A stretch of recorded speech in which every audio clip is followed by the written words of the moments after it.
Considering EA shut down Ghost Games after the release of Need for Speed Heat, they sure do love rehashing that game's content. Need for Speed Heat Takedown is an arcade spin-off of, wait for it, Need for Speed Heat, developed by Adrenaline Amusements and released shortly after Need for Speed Unbound. And if you're looking at one of these cabinets and thinking, I need this in my room, well, it can be yours for $15,499. Act now, these are going soon. Now, despite the franchise's origin on consoles, Need for Speed has actually dabbled in the arcade market, beginning with Need for Speed GT, which can be summed up as a mod for Hot Pursuit 2, repackaged in a cabinet format. NFS's previous arcade installments would be handled by Global VR, with all of their conversions being built from the original games. Adrenaline Amusements would take a different approach, building their game in Unity, with assets from the original. The cabinet itself is rocking a Radeon 6600 and 8GB of RAM. The CPU is unknown, but GPU wise, it's more powerful than a PS4, but not as capable as the Series S. It's basically a Switch 2. But what about the game itself? Well, at first glance, it does capture the visual identity of the original work. The shared assets help, but Adrenaline did do a great job of replicating the lighting and overall feel of Heat. Onto the racing, you can just ignore these stats at the beginning. All the cars feel the exact same. They're all easily pointable and go 0 to 100 quicker than Rubber Band Earl. The visual feedback is a little muddled as well. Despite having the back end kick out every turn, you're actually gripping most of the time, with drifts only initiating when the tire smoke appears. The nitrous bar automatically recharges through the race, and like the Please No Hit Me edition of Heat, it's one shot. The routes that you're racing on are pretty good, because they're directly lifted from the original game, though with the addition of cinematic jumps. Wow! Police will also chase you during the races, or rather, a single policeman or policeman woman, should they hit the side of your car. Busted! But it's no matter, as you're right back into the action afterwards. And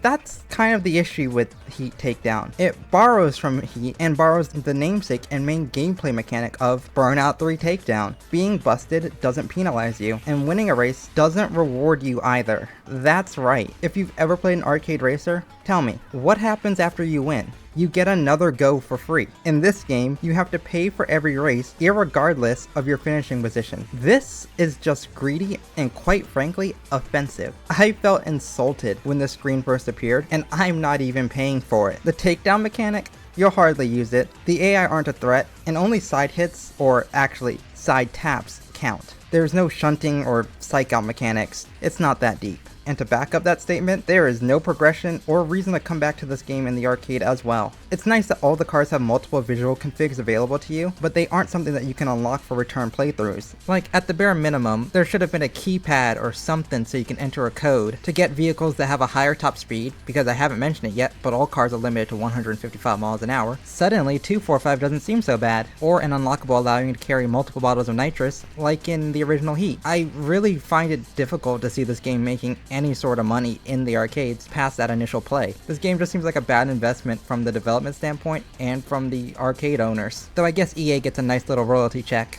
Need for Speed Heat Takedown is an interesting novelty, but it's not anything more than that. It looks the part, but doesn't play it, nor does it sound it. Seriously, if they had access to the original assets, why did they not take any of the audio?